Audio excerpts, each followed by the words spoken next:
Pozdravljeni, sem Marja Milič in gledate MoneyHow, prvi podcast o upravljanju denarja pri nas. 3 najbolj škodljive substance, ki povzročajo odvisnost, so heroin, ogljikovi hidrati in mesečna plača, je nekoč dejal znan Nobelovec, ekonomist Nassim Nicholas Taleb. In v današnji epizodi se bomo ukvarjali s tem, kako zmanjšati odvisnost od mesečne plače in povečati pasivne prihodke.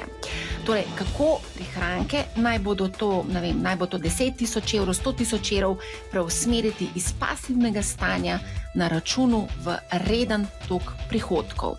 Ker smo dividendne strategije že obdelali v epizodi Dividendni kralji, kako z investiranjem do pasivnih zaslužkov, se bomo tokrat osredotočili na obveznice, ki prinašajo obresti.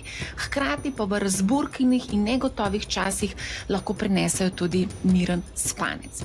V epizodi bomo opredelili, kako sestaviti obvezniški portfelj, seveda bomo tukaj pojasnili nekatere osnovne termine vezane na obveznice, kako duration oziroma čas dospelosti ali trajanje obveznosti vpliva na vrednost portfelja, koliko realnega donosa ostane po vseh stroških, davkih in pa inflaciji, koliko kapitala je potrebnega za 50.000, 2.000 evrov mesečne rente in tako dalje. Z nami je reden gost Blaž Hribar, član uprave pokojninske družbe A, ki dnevno ocenjuje razmerja med varnostjo in donosom. Zdravo, Blaž. Živjo, Marja. Hvala za povabilo. Z veseljem, ker imamo danes zelo zanimivo tematiko, pogovarjala se bova o pasivnih dohodkih. Večkrat, ko sva se midva pogovarjala v epizodah MoneyHow, sva si v bistvu ti omenil, da v bistvu nekatere naložbe, ki so ti zanimive, ker prinašajo nek denarni tok, bodisi so to obresti ali dividende, potem pa si izpostavil tudi nekatere naložbe, ki ti zaradi tega niso zanimive. Recimo, eno od teh naložb, ki si ti izpostavil, je zlato, recimo, ne? Ki ne prinaša v bistvu nobenih obresti, dividend, pravzaprav si odvisen od rasti same cene zlata na trgu, a ne? Ja, zlato ni naložba, zlato je hranilec vrednosti in menjalno sredstvo. Ne?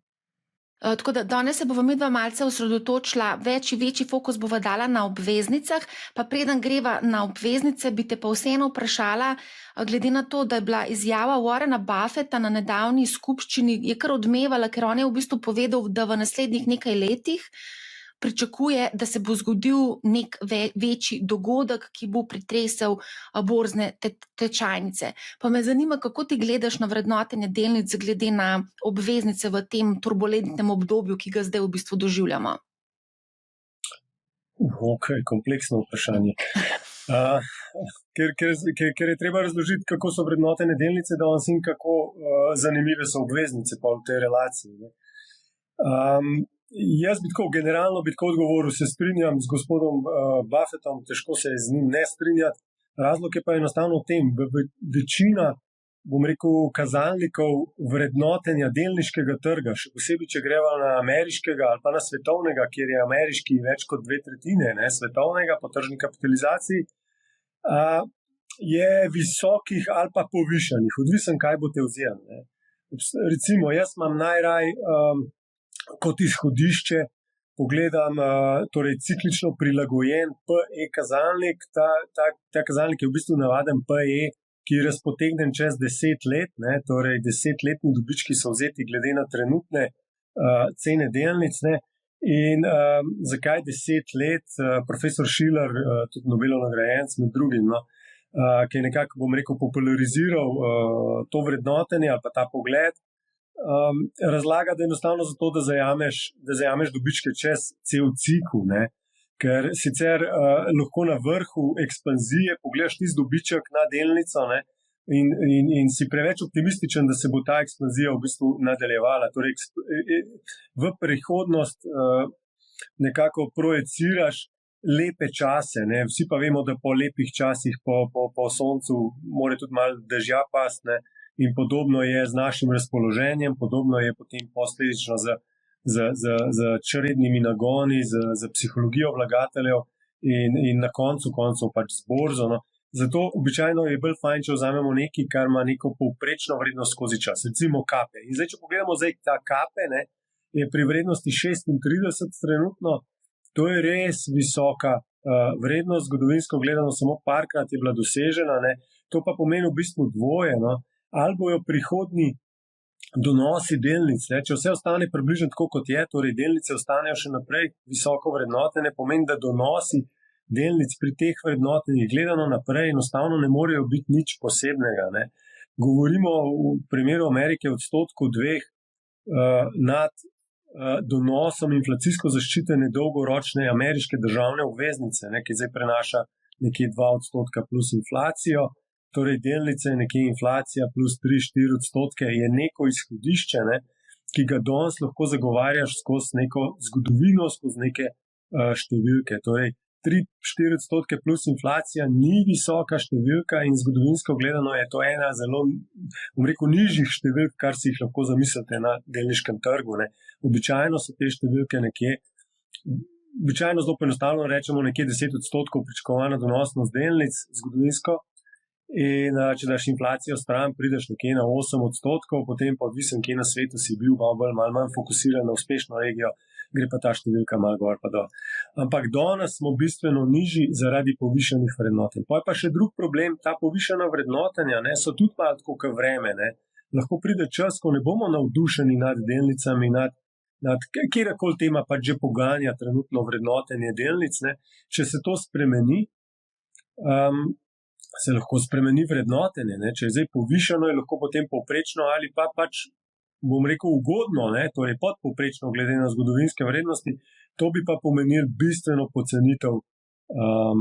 pocenitev delnic. In ravno to bi jaz rekel, je nekako tista nevarnost, ne, da se ta navdušenje širše javnosti, tudi malih vlagateljev, institucionalnih vlagateljev, vsega tega nekako nad delniškim trgom in tistim, kar je tam zanimivo, umiri, in če se umiri, pride morda še kakšen drug zunanji problem, šok, ni treba, da prav velik in se cela, bom rekel, zgodba, cel tanker obrne v drugo smer, ne. In če vrednotenje začne popuščati, ne, potem vrednotenje na delniških trgih nikoli niso bila, bom rekel, visoka oziroma niti ne povprečna. To običajno, ko delniški trg v nekem letu doseže neko minus 30-40% donosnost, ni zato, del zgodbe je v neki slabi gospodarski situaciji, ampak glavnina zgodbe je pa običajno v prevrednotenju celotnega delniškega trga, torej v prevrednotenju ocene prihodnjih dobičkov vseh družb praktično v neki ekonomiji. No, tako da, kle bi se strinjal, da je to nevarno, no, da je to nevarno. A te lahko nekaj vprašam, zdaj, ko govoriš o prevrednotenih pa o prihodnjih dobičkih, kaj pa forward PE, se pravi, kako se temu reče, napovedan PE, kako se temu reče v slovenščini? Pričakovano razmerje med dobičkom in ceno delnice, ne. Torej, to sloni na osnovi pričakovanega dobička, ne. Cena ostane taka, kot je danes v tem kazalniku. Tukaj so te pogledi grejo skupaj, bom rekel, z temami in navdušenjem nad gospodarstvom, nad tem, kar se dogaja v svetu, ne. Zdaj to aprila bi bili zelo, bom rekel, pesimistično, če nekaj depresivno razpoloženje ob uvedbi carin Trumpovih, ne.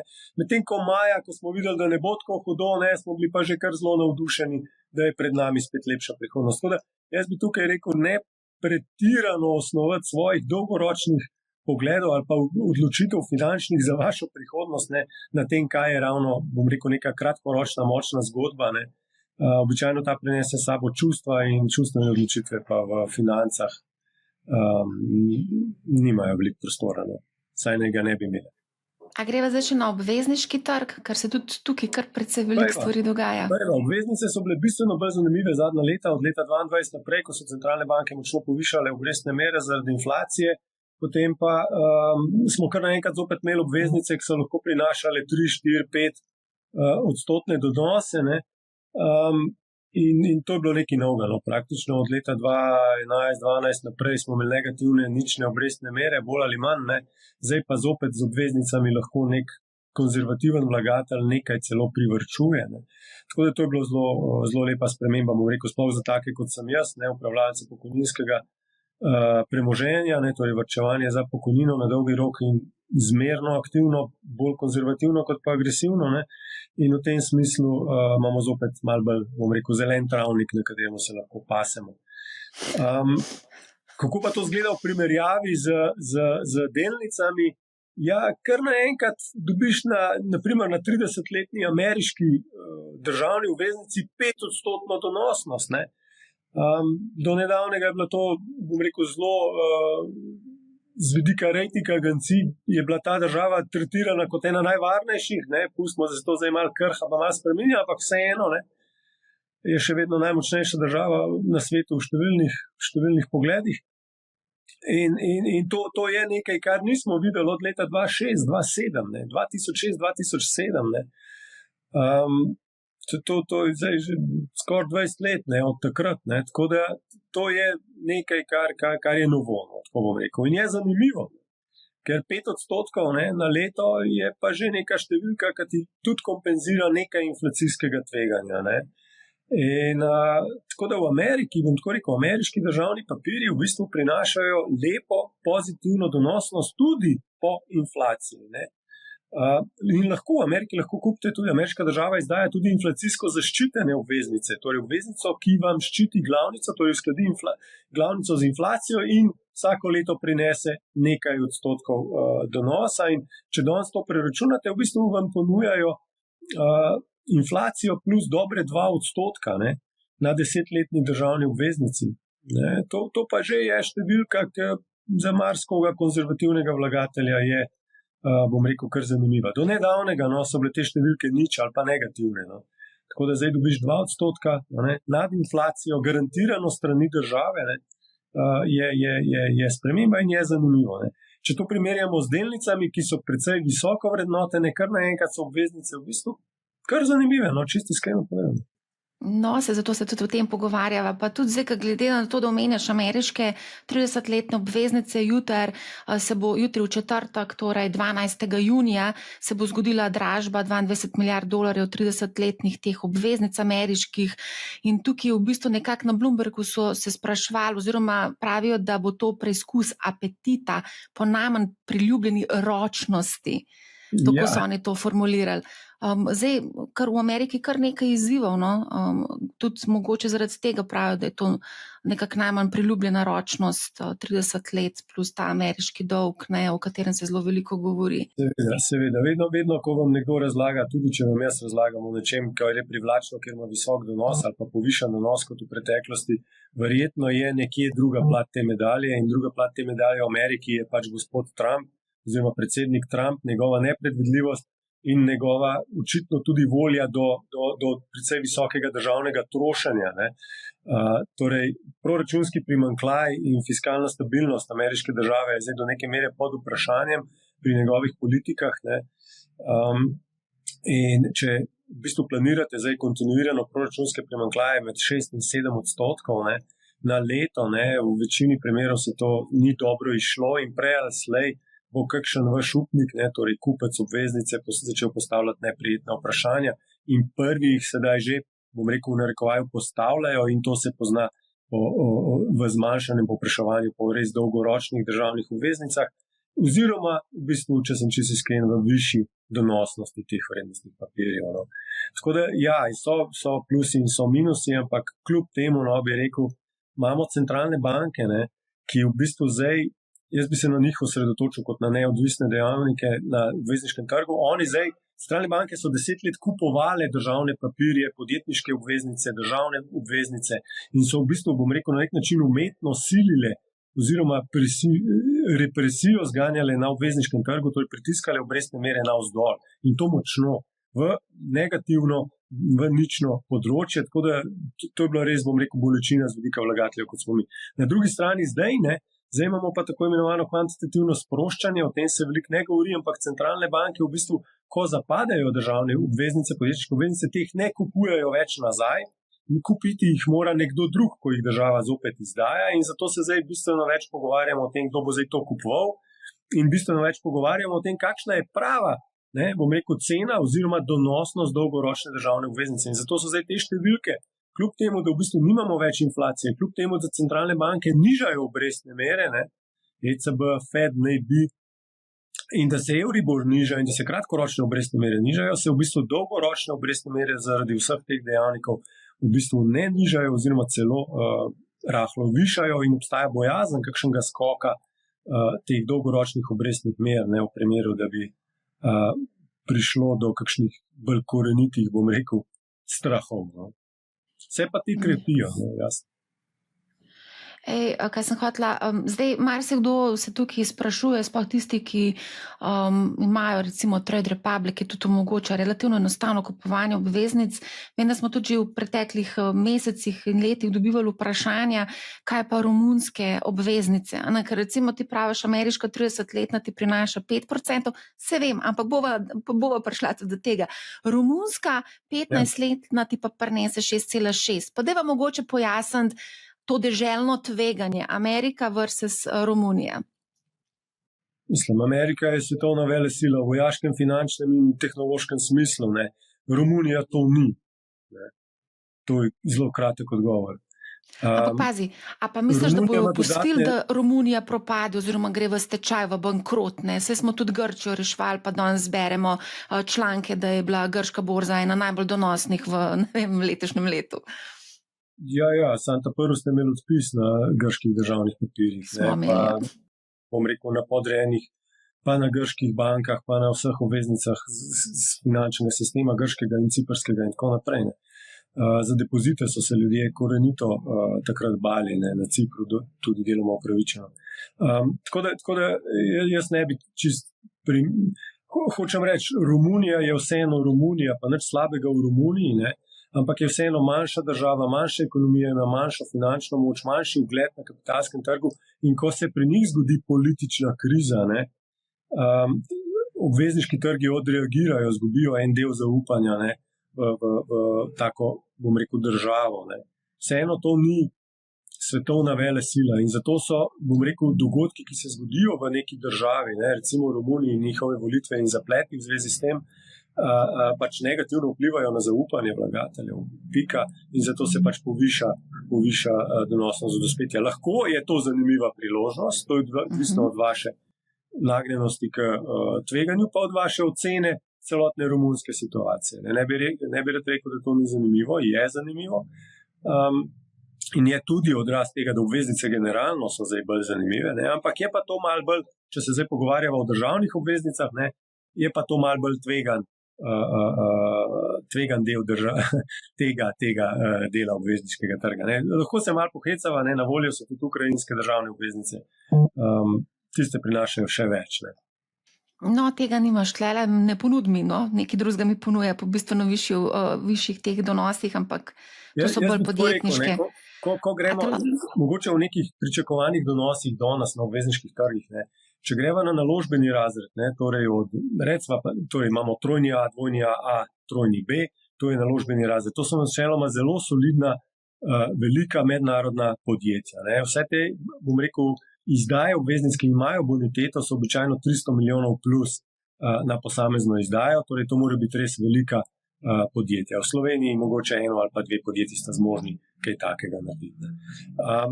In tukaj so donosi tam nekje od 3 do 4% generalno. Govorimo res zdaj o prvovrstnih podjetjih, ki so pač potem, ki jim posodite denar in vam ga vrnejo med 5 ali pa 10 let.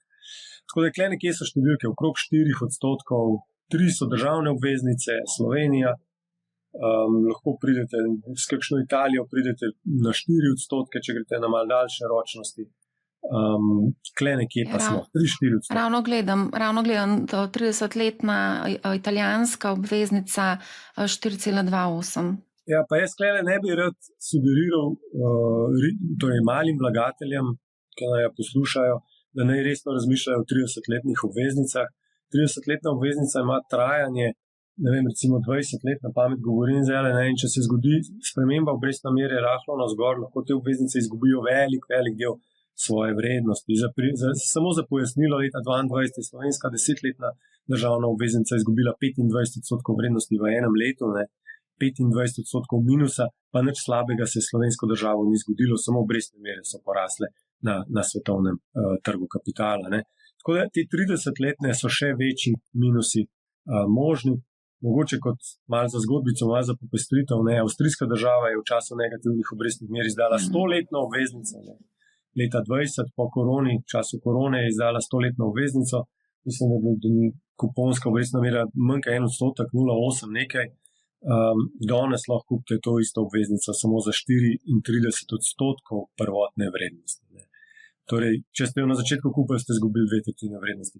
Razlog ni, da je avstrijska država propadla ali pa kaj narobe z njo, enostavno so se obrestne mere dvigale in tako to vpliva drastično lahko na dolgoročne obveznice. Tako da večino razmisleka bi jaz rekel malim vlagateljem v krajše ročnosti, v varnost, v stabilen denarni tok. Ne. Dolgoročne obveznice so zelo tvegane in so lahko zelo nevarne. In načeloma niso mišljene kot samostojna naložba. Zdaj sem videla, kar naredila en tak kvantni preskok v tips, v državne, podjetniške. Pa deva mogoče samo za začetek, ker se mi zdi, ko se pogovarjam z ljudmi, enostavno obveznic ne razumejo. Je pa to dosti podoben kot depozit. Zelo poenostavljeno. Se pravi, ti denar posodiš nekomu, bodi se te državi ali pa pač podjetju in v zameno si nagrajen z obrestmi. A je tako? Da, vsebinsko popolnoma enako. Recimo tudi banka izdaja obveznice, ne rabi biti podrejene, lahko so torej navadne. Ne. V tem primeru posodite denar banki za 5 let, ona vam vsako leto da naprimer 5% obrestno mero, torej posodite 10.000 evrov, dobite 500 evrov na leto, enkrat na leto so običajno obresti in to je to. Čez 5 let vam vrne tistih 10.000 evrov, ki ste jih investirali. Tako da to je v bistvu čisto najbolj enostavna oblika posojila. Največ obveznic na obvezničnem trgu je takih, popolnoma enostavnih. Temu rečemo enostavna obveznica, torej bullet obveznica, ne vem, ko ne rečem. Pač imate obrestno mero, dobite letne obrestne mere, na koncu dobite glavnico nazaj. Nič zakomplicirano. So inačice potem, ko se zakomplicira in tako naprej, ampak glavnina posla gre prek enostavnih obveznic. Zdaj praviš, vsako leto dobivaš potem izplačan kupon, a ne kuponsko obrestno mero. Če zdaj lahko mogoče še malo zakomplicirava stvar, obstajajo pa tudi brezkuponske obveznice, ki ti pač ne prinašajo tega letnega kupona. Ampak niso standard. Niso standard, ja, ampak tudi to me namreč sprašujejo ljudje o brezkuponskih obveznicah. Se pravi, obstajajo. Običajno zaradi davčnih razlogov vodite vlagatelji. Zaradi davčnih razlogov, ja. A lahko mogoče še malo ostaneva pri čistih osnovnih stvarih. Se pravi, z depozitom se ne trguje na borzi, medtem ko z obveznico trgujemo na borzi. Se pravi, tukaj moramo tudi potem kaj spremljati ceno obveznice na borzi. Odvisno, zakaj kupite obveznico. No? Čisto iskreno, jaz upravljam premoženje pokojninskega sklada, ne, mi, bom rekel, 98% obveznic, ki jih kupimo zato, da jih držimo do dospetja. Torej, dobesedno kupimo in ko zapade, dobimo nazaj denar in kupimo naslednjo drugo obveznico. Ne. Da bi vmes prodajali in kupovali, to počneš takrat, ko misliš, da veš več, kot ve trg, tako bom rekel. Torej, ko se zgodi nekaj na trgu in ocenjuješ to kot priložnost ali pa pač kot posebno nevarnost. Omenila si primer Romunije, ne. Lahko bi recimo imel mnenje, da romunska država je solidna naložba generalno in da je to samo političen hrup in šum, ki se bo s časoma umiril in da grejo po poti EU integracije in da je to zanimiva srednjeročna, dolgoročna naložbena priložnost. V tem primeru bi verjetno ocenil njihove volitve kot nekaj, kar je povzročilo pocenitev njihovih državnih obveznic, torej kot priložnost za investitorja, kot sem jaz, če imam tako srednjeročen tak pogled. Ne. V tem primeru bi vmes šel kupovati na sekundarni trg romunske obveznice. Ne. Po drugi strani, ne, kdaj bi prodajal? V bistvu bi prodajal mi večinoma se probamo ne odzivati čustveno, torej ko enkrat neka cena obveznice ali pa delnice že pade, ste verjetno že zamudil pravi čas za prodajo tega na osnovi informacije, ki je povzročila padec. Ne. In zato takrat enostavno pač probamo zdržati in počakati do konca, da vidimo, kako se bo zadeva razpletla. In v večini primerov se zadeve potem umirijo in razpletajo solidno. Torej, zelo nerad poceni prodajam v paničnih časih. Torej, večini vlagateljev bi odsvetoval neko aktivno trgovanje z obveznicami. Ne. Obveznice generalno so, tako sem rekel, 3, 4, 5% donosne na leto, ne. Stroški pa vseeno s trgovanjem nastajajo. Ne. Tudi, če je to zelo učinkovita neka, ne vem, online brokerage v redu, ampak še zmeraj nekdo tukaj nekaj mora narediti in bo nekaj malega za to zaračunal. In če vi kupujete in prodajate, vam to odžira to na dolgi rok od teh 3, 4, 5%. Tako da večino trgovanja bi rekel, da vsaj takega aktivnega je ali na dolgem roku obvezniškega trga, ali na nekih bolj tveganih obveznicah, kot je recimo romunska, ne, ali pa na delnicah. Zdaj, Blaž, ključno vprašanje je, kako v bistvu sestaviti ta obvezniški del portfelja, da zmanjšamo reinvesticijsko tveganje in pa ohranimo likvidnost. Pa deva najprej pojasniti, kaj sploh reinvesticijsko tveganje je. Zdaj, jaz bom rekel, kaj je pri nas, pri pokojninskem skladu. Mi torej delamo, bom rekel, na veke vekov. Mi nimamo roka trajanja, torej nimamo finančnega cilja, kdaj moramo vse izplačati. Ne. Pri nas dobivamo denar in izplačujemo denar. In če bo vse v redu, bomo čez 500 let še vedno to počeli. Ne. Torej, ko mi sestavljamo obvezniški portfelj, ga v bistvu sestavljamo tako za neko, bom rekel, ciljno ročnostjo. Torej, rečemo v povprečju, povprečna naša obveznica bo imela recimo ročnost 5 let, približno tako je pri nas. Kar pa pomeni ne samo, da imamo vse 5-letne obveznice, ampak imamo tudi enoletno, dvoletne, 3, 4, 5 in potem do 10 ali pa do 15 let navzgor. Ampak, ko to skupaj sestavimo, ne, je pa povprečna ročnost 5 let. In kaj potem mi v bistvu želimo? V bistvu želimo, da približno enako, bom rekel, dokaj enakomerno imamo razporejeno po letih. Torej, da nimamo zdaj 1 leto, pa 10, pa pol je v povprečju 5 pa pol, pa smo v redu. Ne, ker še zmeraj imamo pa določeno tveganje, da 10 gre kam, kar nam ni všeč, a pa 1 se spremeni v kaj, kar nam ni všeč. Torej, imamo temu se reče lestvica, no, torej, da imaš v bistvu podobno vsako leto podoben znesek zapadanja. Ne. V povprečju pa se držiš tega, kar je osnovno vodilo, torej neko zmerno obrestno tveganje, torej v našem primeru cirka 5 let. Koliko pa misliš, da potrebuješ imeti teh delnic, da lahko sestaviš neko smiseln portfelj? Zdaj, če odvisen za koga se pogovarja. Rečva za vlagatelja, malega vlagatelja. Mali vlagatelj, cilj njegova je penzija, zdaj ima nekaj denarja, ne želi prav preveč tvegati, negotovo okolje je. Ja, jaz bi rekel, da je obveznica zelo zanimiva lahko za vlagatelja, ki ima nek jasen finančen cilj v 3 in več letih, ali pa v 2 in več letih, 2 do 5 let, 2 do 7 let, in da je ta cilj za njega zelo pomemben. Torej, potem ne more iti po strokovnem mojem mnenju na delniški trg, ne, ker tam vse nihanja so večja, sploh na kratek rok lahko imaš smolo, ne, in zato je vredna ta varnost, ne, ki je rahlo nižja, pa tako sem prej argumentiral, niti ne dosti nižja, ne, pričakovana donosnost, in da v bistvu moj nasvet bi bil, da uskladi ročnost obveznice, torej naložbe, z ročnostjo svojega finančnega cilja. Torej, če on gre čez 3 leta v penzijo in računa, da si bo kupil jadrnico, da je en tak primer, potem naj ta denar, ki je namenjen za jadrnico, investira v varno obveznico, ki zapade čez 3 leta. Vmes bo dobil 3-4% na leto in to je to. In on ve danes, da ima zagotovljeno financiranje svoje lepe jeseni na jadrnici, na Kornatih, recimo. Ne? Če da za 3 leta v Teslino delnico, pa Nvidijo, ne, lahko bo kupil Kornate, lahko bo pa ostal doma. Ne? Tvega, da ne bo dosegel svojega finančnega cilja, torej da ne bo prišel do jadrnice in lepega jadranja. Tako da tukaj bi jaz rekel, je uporabna vrednost za retail vlagatelje, torej ta varnost in ta zanesljivost tega.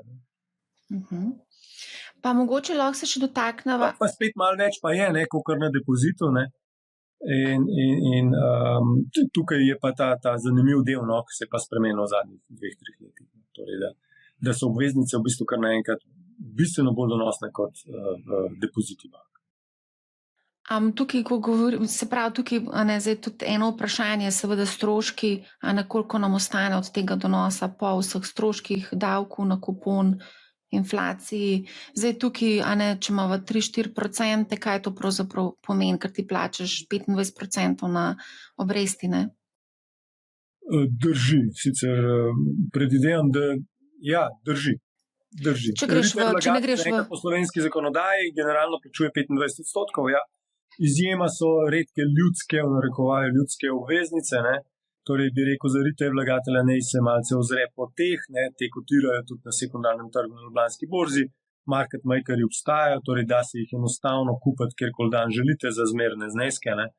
In tukaj ne vidim težave, da v bistvu, recimo to je ena taka pot za slovenskega malega vlagatelja, ne. INR je druga pot, kjer pol pridemo na 15-letno obdobje, je tam to težava. Tisti, ki imajo svoje DOO-je, vejo, kako je tam obdavčen, se lahko tam malo pogledajo, kakšna so pravila igre, ne, so malo drugačna, tako da mogoče tam najdejo kakšno smiselno pot, ne. Sam pa te inflaciji, recimo, je zna biti zanimivo, no, ko imaš ti 3-4% donosnost, potem pa še ta inflacija, recimo 2%, pa so pa že, dobro, pokrili smo inflacijo, pa nekaj malega ustvarjali. No, veliko bolj, kot da držimo v denarju, ne, kjer je 0% donosa, tudi veliko bolje, kot da imate na TRR-ju na banki, kjer imate spet 0% donosa. Če imate vezano na banki, v redu, ampak ne morete vmes prodati, plus ne boste dobili, verjetno ne boste dobili take številke, no. Lahko preverite na banki, da pa ima banka kakšno zanimivo ponudbo, ampak zadnje čase banke zaradi strukture njihove bilance niso bile motivirane, da bi dajale, bom rekel, privlačne depozitne obrestne mere. In potem pridemo nekako do obveznic, ne. Če pa to ni dovolj, pa je to treba potem kombinirati, če imate voljo do tveganja, z bolj ali manj kombinirati z razpršenim delniškim. Zdaj si ful dobro povedal, zaradi tega, ker ravno Evropska centralna banka je znižala ključne obrestne mere, tudi depozitno, in smo že dobili obvestilo od vseh neobank, da se nam znižuje tudi obrestna mera za denar, ki nam lepo leži tam na računu. To pomeni, da v bistvu mi s tem ne pokrivamo inflacije, se pravi, tam je zdaj 2% trenutno na Trade Republic ti ponujajo na 26 bistveno manj, ne. Tako da tukaj je potem postalo zanimivo vprašanje, kam v bistvu z denarjem, da pokrijemo inflacijo plus da ustvarimo nekaj, mogoče malo več. In tukaj so obveznice lahko zelo zanimiva alternativa, a ne? So, konzervativna alternativa, absolutno so. Konzervativna. Ni pa treba biti mogoče kle konzervativna, zdaj spet, lahko posodite nemški državi, ampak lahko pa posodite tudi Rheinmetallu ali pa BMW-ju ali pa Mercedesu ali pa Renaultu, za naš naštevamo avtomobile, ki so čustva, ljudje jih prepoznajo in so čustveni do njih, ne. In če boste Renaulta, ja, lahko imate Renaultovo obveznico in Renaultova obveznica ni 3%, prej 5%, ne. In če imate dedka iz Srbije, srbska državna obveznica tudi lahko prinese 6%, ne. In tako naprej, ne. Tako da to so malce bolj tvegane zadeve kot depozit, ne. Ampak bom rekel, ni pa to tisto, kar Slovenci razumemo kot tvegano, kot, ne vem, balkanske delnice včasih, cash the cash še prej, kripto, Bitcoin, Nvidia pa Tesla zadnje čase. Ne govorimo o tem tveganju, govorimo o rahlo zmernem tveganju, da bo ta obveznica malce več ali pa malce manj vredna naslednji mesec. In če lahko počakate do njene zapadlosti, je ekstremno velika verjetnost, da boste dobili vse tako, kot je bilo na začetku pričakovano. Zdaj, ti si na začetku omenil, da bi mogoče retail oziroma malim vlagateljem priporočal obveznice krajše ročnosti. Kakšna ročnost je to? Do 5 let, kot imate vi v povprečju? Ali še krajšo? 5 let, to pomeni, da imamo od 1 do 20, ne, ampak ne, tako sem rekel, jaz bi probal fajn bi bilo, da razmislijo malo, za koliko časa tega denarja ne rabijo in da se uskladi ročnost obveznice za to v bistvu ročnostjo njihovega varčevanja. Tako nekako bi bil moj predlog. No. Zdaj, koliko pa da ni pretvegano, jaz bi rekel, 5 let. No. 5 let je ena taka, bom rekel, še neka smiselna številka. 1 leto, 2 hitro mine, pa samo še na 3 letih, tam pa v bistvu ni več ekstremno visokega tveganja. Tudi če se obrestne mere spremenijo, obveznica ne bo znatno zanihala. Ne. Torej, če karikiram, če imate če je trajanje 3 leta, torej je ročnost 3 leta pa nekaj, ne, pa če se za 1% točko spremeni obrestna mera, ne, pomeni, da boste izgubili, torej če poraste, boste izgubili 3% vrednosti svoje obveznice, če jo morate prodati. Večina retail vlagateljev tega sploh ne bo zaznala, ker bo enostavno počakala na zapadanje, bo rekla, ja, sem dobil to, kar sem pričakoval, smo se na začetku zmenili in to je to. Podobno kot vam banke depozita ne vrednotijo vsak dan, ne, tako tudi ni treba gledati na obveznice vsak dan. Nima smisla, no, v bistvu. Če nimate namena tega aktivno prodajati, trgovati s tem, pa ne vem, zakaj bi to retail vlagatelj počel, razen če mu je dolg čas. Ni nobene potrebe. A bi lahko mogoče, glede na to, da govorimo zdaj o ročnosti, še krajša ročnost, pa ponujajo v bistvu zakladne menice. A lahko mogoče par stavkov rečeva tudi o zakladnih menicah, ker vidimo, da nas nekateri slovenski brokerji stalno pozivajo k vpisu zakladnih menic. Ja, zanimivo slovenskih brokerjev ali pa slovenske naložbene folklore je, ne, da na eni strani smo zelo zagreti za zelo varne, najbolj varne denarju podobne naložbe, na drugi strani pa za loterijske srečke. Ne. Tako da vmes je pa malo premalo, bi jaz rekel, zanimanja. No. Kar se tiče zakladnih menic, so čist super, bom rekel, vrednostni papir, posodite denar državi, država vam ga bo vrnila čez 3, 6, 12, 18 mesecev, kar pač ste zbrali, ne. Lahko jo predčasno prodate, tudi tam so market makeri in tako naprej, tako da to je zelo likvidno. Kar pa to ni, ne, pa ni neke posebna, bom rekel, zanimiva naložba. To je v bistvu denar. No. V našem poslu, v pokojninskem skladu ali pa naložbenem poslu so zakladne menice pa vsi vrednostni papiri do 1 leta za boniteto, ki je recimo višja od A-ja, to se tretira kot denar. Ne. To je podobno bankovcu v bistvu. Tako da ja, za retail vlagatelje je zopet veliko bolj, kot da imate to v gotovini ali pa kot da vam leži denar na TRR-ju. Pač boste dobili 2-3% in to se akumulira in zakaj ne?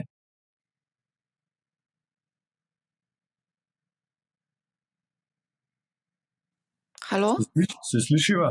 Ja, za me nekaj ven vrgal, ampak ja, zdaj so ostala pri teh zakladnih menicah. Ja, zanimiva naložba kot nadomestek denarja. Veliko boljša različica denarja, dajva tako reči. Kdorkoli ima denar, ne razmisli o zakladni menici, če potrebuje denar, ker ne ve, kaj bo jutri, ker bo morda potreboval, ker noče tvegati in tako naprej. A imaš ti tudi investicije v obveznicah? Dobar, vem, da imaš v vaših teh skladih, ti si verjetno v tem ta srednjem, ali si predstavljam uravnoteženem? Drugač pa nas do 50 leta je lahko vsak v delniškem. No prav, pa si še v delniškem, ne? Ja. V delniškem je pa itak večja izpostavljenost do v bistvu pač delniškega trga, oziroma vi ste tudi na podaju razkrili v svoj portfelj in večino je investiranega, mislim, velik procent je investiranega v S&P 500, če se prav spomnim, v ETF, ki investira v S&P 500, ne? Ja, deloma, mislim, da je 8 ali 9% premoženja v tem ETF-u. Vse ostalo je pa 90%, malo po 90% je trenutno v delnicah, polovico tega je približno, torej 45% premoženja je v evropskih delnicah, 2% manj pa v ameriških delnicah. To izhaja iz našega referenčnega indeksa, to je to, po čemer se meri naša uspešnost, ki je pa sestavljen iz polovica iz ameriškega, polovica pa iz evropskega delniškega indeksa, potem pa nekih 5% iz denarja de facto in 5% iz obvezniškega indeksa. Tako da to je naš delniški sklad. Zdaj gremo pa na tega, kaj je najbolj konzervativni. No, to. V drugih dveh, torej v srednjem polovico obveznic, v zajamčenem, ki pa naš največji, ker je čez 300 milijonov evrov premoženja, ne, je pa čez 80% obveznic, ostalo so pa tudi druge naložbe, delnice, nepremičnine in podobne naložbe. A lahko mogoče malo poveš procentualno gledano, katere obveznice imate v tem največjem zajamčenem 300 milijonskem skladu? Katere obveznice? Smo pa dala, skratka, ne vem. Načeloma mi nobene obveznice ne kupimo več kot 1% vrednosti premoženja sklada, ne? Torej že to bi pomenil 100 delnic približno, 100 obveznic približno v zajamčenem skladu, pa jih je več, ker do določenih izdaj ne moš kupiti, ker je manjša izdaja, jo pač lahko kupiš za 2-3 milijone, sploh lokalne slovenske izdaje. Ne. Tako da, kjer je obveznica? Jaz bi rekel generalno, karkoli si lahko praktično zamislite v evropskem, kupujemo pa samo evrske, da se razumemo, v evrih, ne v dolarjih, ne v jenih, ne v kateri drugi valuti, ampak evrske. Ne. Lahko so pa tudi tuji izdajatelji, torej ameriški izdajatelji, ki pridajo v Evropo in izdajo evrske obveznice. Tako da tukaj so v bistvu prvovrstne evropske banke, prvovrstne evropske multinacionalke, vse praktično po vrsti, kar v Evropi izdaja obveznic, pride na pač naš Bloomberg terminal in mi se sproti odločamo, kaj kupujemo. Sestavljamo pa portfelj glede na boniteto, torej pazimo na to, da je bonitetna struktura kvalitetna in pazimo seveda tudi na ročnost, da ni preveč ali pa premalo obrestnega tveganja. Ne. To je nekako glavnina našega portfelja. Potem pa mogoče sem pa tja, ko pripoznamo kakšno, bom rekel, priložnost in se strinjamo, da morda pa je tole nekaj zanimivega, donosnega in da razumemo situacijo in da menimo, da se bo čez čas situacija umirila. Mi smo pa tipičen tako vlagatelj, ki lahko kupi in počaka. Ne. Potem kaj, bom rekel, zanimivega mogoče kdaj dodamo. Recimo pred leti so se dvigale obrestne mere, je bila kar kriza na evropskem nepremičninskem trgu, pa smo kupili kakšno obveznico evropskih, največjih nepremičninskih družb ali pa ne vem, banke, recimo slovenske banke so mogle uskladiti svojo strukturo kapitala za tisto, ki jo zahteva ECB iz Frankfurta in so mogle izdajati tako imenovane MREL obveznice, so bile tudi po našem mnenju zanimiva naložbena priložnost v zadnjih letih in tako naprej. No, skratka, kjer vidimo, da je mogoče nek motiv na strani prodajalcev obveznice precejšen, torej imamo motivirane prodajalce obveznic, takrat malce bolj zastrižemo z ušesi in odreagiramo. Tako nekako gre naša strategija. Torej, če boste pa pogledali, vsak lahko pogleda, no, v mesečnem poročilu so vse obveznice navedene, vidite, kdo je izdajatelj in boste pač videli konkretno način. Zdaj si eksplicitno izpostavil, da kupujete izključno in samo v evrih obveznice. Da je mogoče še to valutno tveganje pojasni, ker marsikdo bi mogoče tudi v dolarjih kupoval. Trenutno vemo, kakšna situacija, dolar se šibi in dejansko... Razlog za to pri nas je, da v bistvu naš zajamčeni sklad garantira donosnost, torej ta zajamčenost donosa se meri v evrih in je vezana na slovenske državne obveznice v bistvu. Ne. Torej, mi moramo zagotavljati evrski donos varne naložbe, pa še kaj zraven. Ne. In tukaj v bistvu potem zelo moramo razmišljati o tem, kjero tveganje dodajamo in mi smo se odločili, da valutnega tveganja enostavno ne bomo dodajali. Ne. To je en razlog, naš torej, zajamčen donos, drug je pa čist vsebinski. Ne. Pri nas varčujejo Slovenci, slovenski delavci in delavke, zaposleni. In oni, ko bodo šli v pokoj, v penzijo, bojo trošili ne dolarje, ne jene, ne neko drugo valuto, ampak enostavno bojo trošili, bojo rabili evre. In če bi tukaj šlo kaj narobe, ne, z vidika valutnega tveganja na naših skladih, potem ti naši upokojenci ne bi imeli take kupne moči, kot pač bi si jo zaslužili. In to tveganje je pravo tisto vsebinsko tveganje, ki nas motivira, da kljub temu, da bi lahko sestavili mogoče drug benchmark ali pa bolj globalno šli gledati, rečemo ne, naši vlagatelji od nas v bistvu nekako želijo evrsko, bom rekel, donosnost, evrsko varnost in tu je ta vsebinski razlog. Za nekoga posameznika, pa zopet, s tem dodajaš nivo tveganja. Če to želiš, če razumeš to tveganje, če ga lahko toleriraš, v redu. Če ne, če si konzervativen vlagatelj, vlagaš za naslednje 3 leta, 4 leta za nek finančen cilj, ki ti je zelo pomemben in boš mogel to plačati v evrih, potem ti močno odsvetujem naložbe v švicarskih frankih, recimo, če obrnem zgodbo v švicarskih frankih na drugo stran. Smo že videli, kako se izide, ko imaš na eni strani denarne tokove ali pa potrebe v eni valuti, v drugi strani pa naložbo ali pa obveznosti v drugi valuti, te stvari ne grejo skupaj. Zato mi finančniki načeloma tega ne maramo oziroma se probamo ščititi proti temu, ali naravno ali pa pač prek derivativov. V našem primeru smo se odločili za naravno ščitenje, to pa enostavno pomeni pri naložbah, da kupujemo samo obveznice, ki so v evrih in nam plačujejo obresti v evrih. A greva še na vprašanje, ki je tudi kar po moje zanimivo. Seveda vsak, ki želi dosegati neke pasivne dohodke, si želi pač nek lep kupček denarja, da pač pride na njegov račun mesečno ali pa letno, pa si potem po mesecih sam razdeli.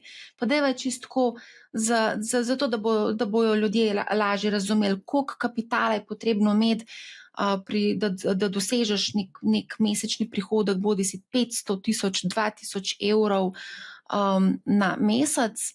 Pri tem je seveda pomembno, da se vprašamo pri kakšni ročnosti oziroma donosnosti obveznic. Ne? To je ključna zadeva. Ne? Ja, če bi radi to samo z obveznicami naredili, potem so kar resni zneski potrebni. Deva iti na 100 000 evrov, kar je običajno. Tako bom rekel, tudi če želite iti malo bolj resno na obvezniški trg, ne? Obveznice običajno kotirajo na medbančnem trgu po večkratniku, torej kupiti jo morate za 100 000 evrov ali pa večkratnik od 100 000 evrov. Večina ima nominalno vrednost 100 000 evrov. Državne obveznice, nekatere druge obveznice so izjema, imajo lahko tudi 1 evro ali pa 1000 evrov ali pa tako naprej iz očitnih razlogov, ne? Ampak glavnina obvezniškega trga je pa narejena na nominalno 100 000. Tako da potem, če greva na 100 000, če kupite za 100 000 obveznice, pa je obrestna mera, kuponska obrestna mera 5%, boste dobili 5000 evrov vsako leto, če deliva to z 12, 400 pa nekaj evrov na mesec. Ne. Zdaj pa multiplicirajte s to, kot pač želite. Če želite 1300 evrov, ne rabite 300 000 evrov. Seveda pa na koncu dobite glavnico nazaj, da se razumemo. Ne. Glavnica vam ostane, ni da vam glavnica ne ostane. Torej, jaz bi rekel, kle so številke, bom rekel, nekako primerljive kot,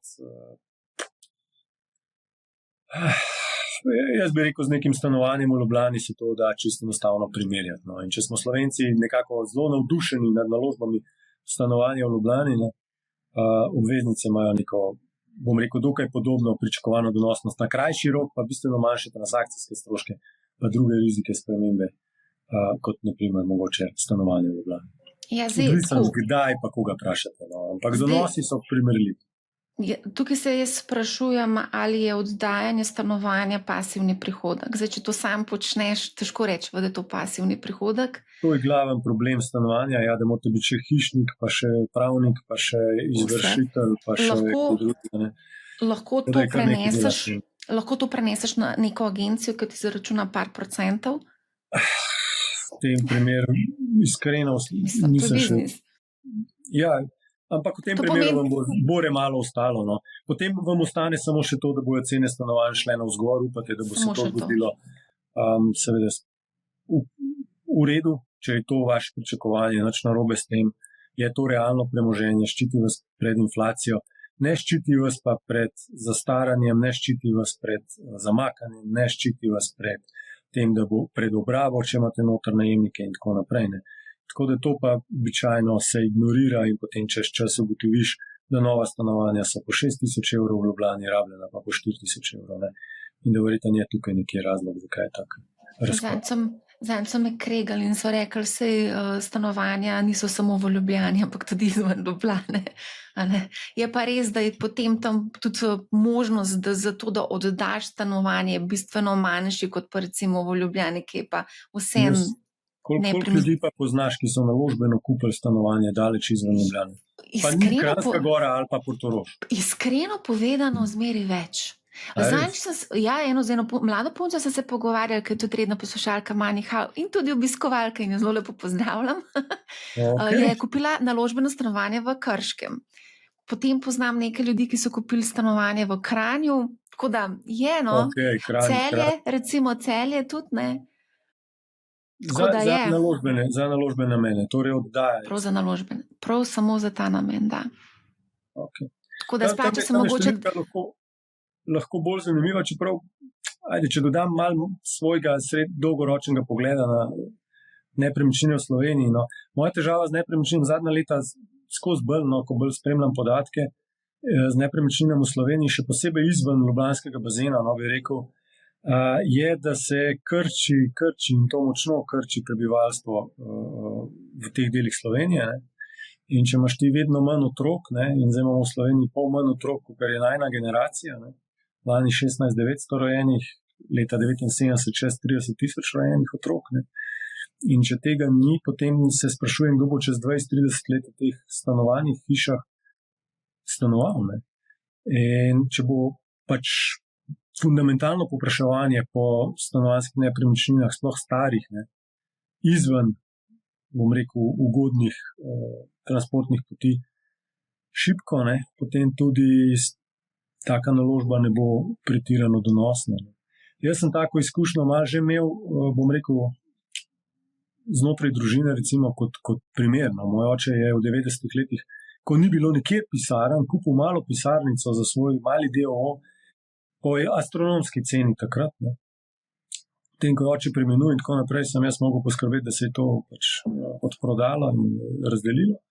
In ko sem videl nakupno pogodbo, me je kar zelo bom rekel, zabolelo, ker tiste cene so bile res zelo visoke v zadnjih letih, pa rabljene stare pisarne so bile zelo poceni. In torej je že bilo nekaj na nepremičninskem slovenskem trgu, ki je strukturno izgubilo povpraševanje. In tukaj se, bom rekel, malce bojim za stanovanja daleč izven Ljubljane, no, koliko Slovencev bo dejansko želelo ali pa sploh bilo, da bi najemali ali pa kupovali ta stanovanja. To je moje vprašanje, no, za čez 20-30 let. Ja, ta piramida je kar grozljiva, sem šla zagledat, ker zdaj se vpisuje največja generacija otrok v srednje šole, tudi moj otrok gre zdaj v prvi letnik in iz radovednosti sem šla pogledat, ker je res velik pritisk na otroke za vpis, omejen vpis je, in ko greš gledat to piramido, vidiš, da se dejansko zdaj vpisuje največja generacija, potem pa to strmo pada. Ne? In to je tudi razlog, zakaj moramo v bistvu poskrbeti za našo dodatno pokojnino.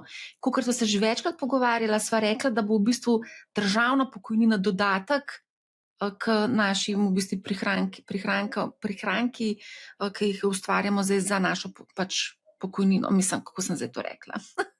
Državna pokojnina bo dodatek v glavnem. Tako, ja, dajmo tako razmišljati, pa bo v redu. No. Ampak izzivov je kar nekaj, hočem reči, strukturnih, ki lahko močno spremenijo to, kar je danes folklora Slovencev, kam se vlaga, kaj se investira. Bom rekel, enostavno se bojim za to folkloro, kaj bo z njo čez 30 let. Ne? Ker vemo, na zadnjih 30 ali pa 50 let je bilo fantastičnih za nepremičninsko slovensko naložbeno ljudstvo, da je tako reči. Od Jazbinška naprej nisi mogel nič faliti, z kratkim prestankom 2009, 2012, 2013 v redu, ampak generalno se je super išlo, bistveno bolj me pa skrbi za naslednjih 30 let, če sem čisto iskren. Vse o teh nepremičninah bom jaz enkrat ločeno naredila epizodo, to smo sicer že delali to epizodo, ampak se mi zdi fajn, da še enkrat malo obnovimo.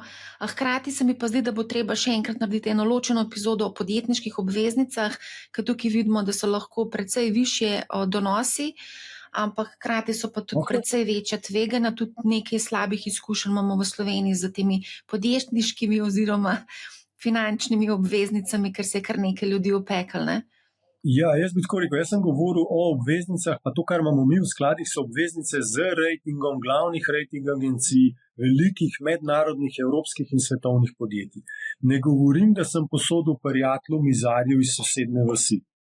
Ne govorim o posojanju na ta način, to je čist nekaj drugega. Ne?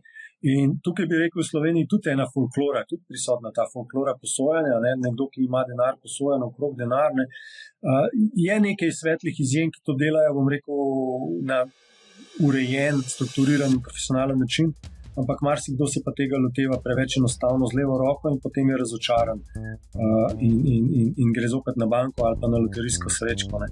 Tukaj bi rekel, dajte malo prste stran od tega oziroma dajte fejst razmisliti, kako se tega lotevati. Zdaj, ki si to omenil, prijateljem, sorodnikom posojaš denar, in to smo imeli ravno pred kratkim neko debato in jaz sem rekla, sem absolutno proti temu.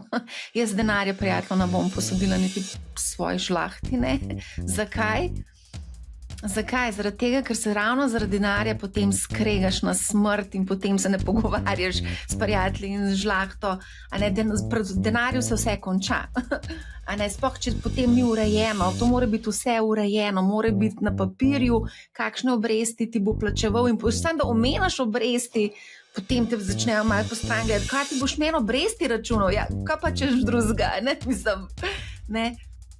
Ja, lejte, družina je družina, posel pa posel, pa prijatelji so prijatelji, jaz pravim, to ne gre skupaj. Se strinjam s tabo. Blaž, najlepša hvala za ful dobro debato. Mislim, o tem se bo dal še zelo veliko govoriti. Zdaj smo samo en delček obdelala teh obveznic. Hvala ti za enkrat, pa hvala tudi vsem, ki ste nas danes poslušali in gledali.